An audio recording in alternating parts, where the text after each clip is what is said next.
Bapak Ibu Saudara yang kekasih di dalam Tuhan, selamat pagi dan salam sejahtera buat kita sekalian. Selamat berjumpa kembali pagi ini lewat renungan pagi. Sebelum itu mari kita berdoa. Bapa di sorga, kami mengucap syukur kepadamu di pagi hari ini. Kami menyadari bahwa kalau kami boleh ada sampai hari ini semua karena kasih dan kemurahan Tuhan. Pagi hari ini bersama-sama kami akan membaca dan merenungkan kebenaran firman-Mu. Karena itu berkatilah kami oleh tuntunan Roh-Mu yang kudus mengerti dan memahami firman-Mu dengan baik, menjadi bahagian kami. Dalam nama Tuhan Yesus kami berdoa. Amin. Bapak Ibu Saudara yang kekasih, renungan firman Tuhan pagi hari ini dari Matius pasal 6 ayat 19 sampai 20. Janganlah kamu mengumpulkan harta di bumi ngengat dan karat merusakkannya, dan pencuri membongkar serta mencurinya. Tetapi kumpulkanlah bagimu harta di sorga. Di sorga ngengat dan karat tidak merusakkannya, dan pencuri tidak membongkar serta mencurinya. Tema renungan kita pagi hari ini ialah mengumpulkan harta sorgawi. Bapak Ibu Saudara yang kekasih, ayat ini berisi peringatan dalam hal mengumpulkan harta. Nasihatnya kepada setiap orang percaya ialah bahwa dalam hal mengumpulkan harta, jangan mengumpulkan harta di bumi, tetapi kita harus mengumpulkan harta kita di sorga. Bapak Ibu Saudara, di sini diperbandingkan antar keduanya, yakni harta duniawi dan harta surgawi. Harta duniawi yang menunjuk kepada harta di bumi itu bersifat sementara dan rawan rusak, hilang atau dicuri.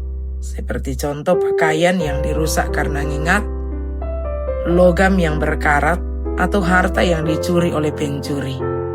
Sebaliknya, harta di surga tidak dapat dirusak atau dicuri, serta ngengat dan karat tidak akan merusakkannya.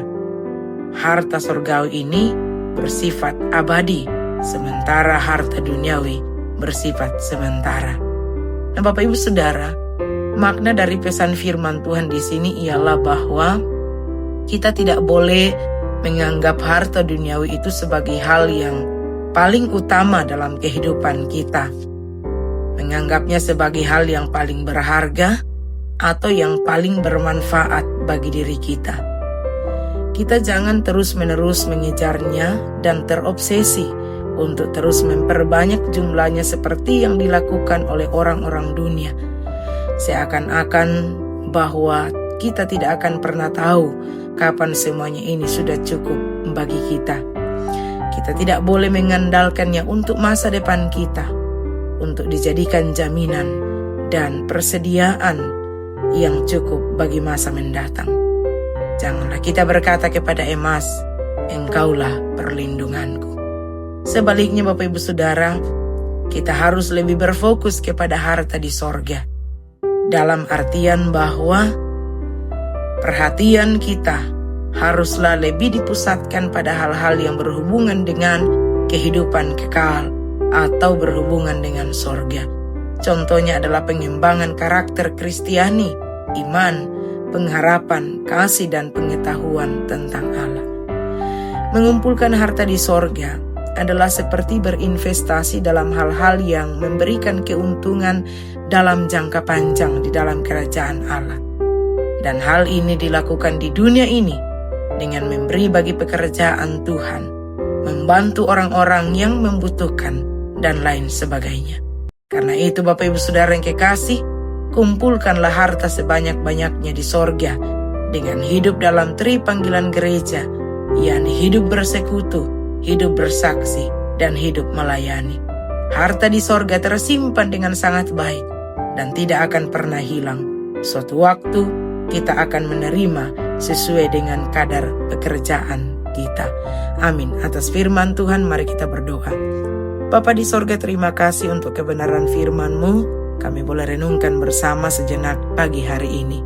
Tuhan memberkati firman-Mu bagi kami semua, menjadi rema menuntun perjalanan hidup kami.